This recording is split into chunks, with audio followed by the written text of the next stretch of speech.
Hey, Heather from SalesFolk here, and so for this week, instead of doing my usual cold email tip, I wanted to share a business tip that's also sort of a life hack that has really made a big difference in my life.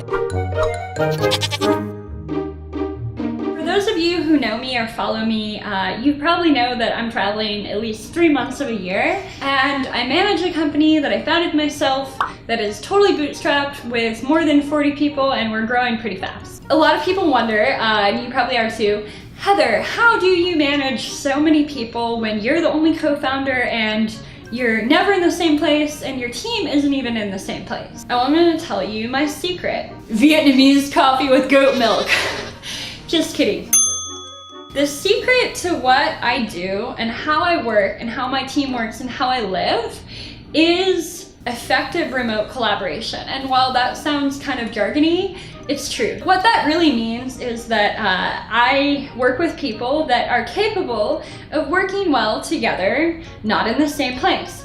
How do I do this? It basically comes down to 4 things. So the first one is really about getting the right people, which is true for any business. And obviously we want thoughtful people, we want people that are intelligent, hardworking, humble, all those things, but it's also really important if they're remote that they are self-motivated and independent and that they are resourceful enough to figure out things on their own, because you're not going to be breathing down your throat managing them all the time, and they're going to have times when they need to figure things out on their own. The next thing is about having very clear process in your business, and this is basically not just instructions that employees or contractors follow, but this is also having guidelines so that if there's a problem or situation they come across that they haven't seen before, they have a framework to try to solve it on their own, but they also know when to ask for help and how to ask for help should they need help. It's also important to have clear KPIs, or key performance indicators, that you evaluate them on. For salespeople, that's pretty simple. Appointments booked, quota, for example.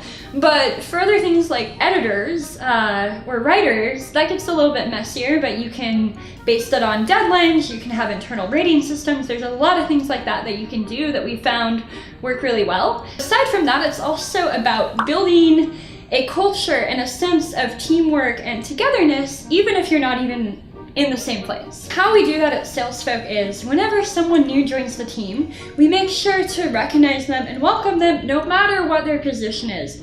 No matter how low or how high, we all welcome them and we have them introduce themselves on Slack, Zoom, video conference, etc. Another thing that I try to do personally is whenever I hear one of our team members has gotten sick, I actually like to send them one of my little medical secrets, which is instant Korean ramen. And I will also send ginger tea, things like that I think will make them feel better, faster, also feel cared for, appreciated, and thought about when they're not feeling well. And we do a lot of things like that at SalesFolk, even though we have people in more than 12 states and all around the world, to try to make them feel like we're right there with them. Another thing that we do is the Goat of the Month, which is just a fun little recognition for people who, or goats, as we like to call them, who've gone above and beyond. We feel like they should be recognized, and we recognize them publicly, and everyone congratulates them, and there's some little prize. Obviously, we also recognize people for other achievements like hitting or exceeding quota, but this recognition is important. And then the final thing that you need to do when you have a remote team is actually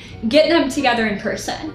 Now, we try to do this 2 to 4 times a year, depending on how busy we are and what's going on. Obviously, it's not a cheap thing to do, but I very much feel like it's a worthwhile and important thing to do that tends to pay off many times, because you get your people on the same page, you improve communication, you build bonds, and it's just nice to really put a face to the person that you're interacting with every day or every week. Even though you see them on Slack or video, it's not quite the same. Doing that a week, a couple times a year, we find makes a really big difference, and it's really helped us grow to the size we're at, and it's something we want to continue doing the bigger we get. But that's it for now. This wasn't really a cold email tip, but I'll still wish you happy cold emailing. If you have questions about working remotely or hiring people remotely, feel free to ask me. Cheers, bye.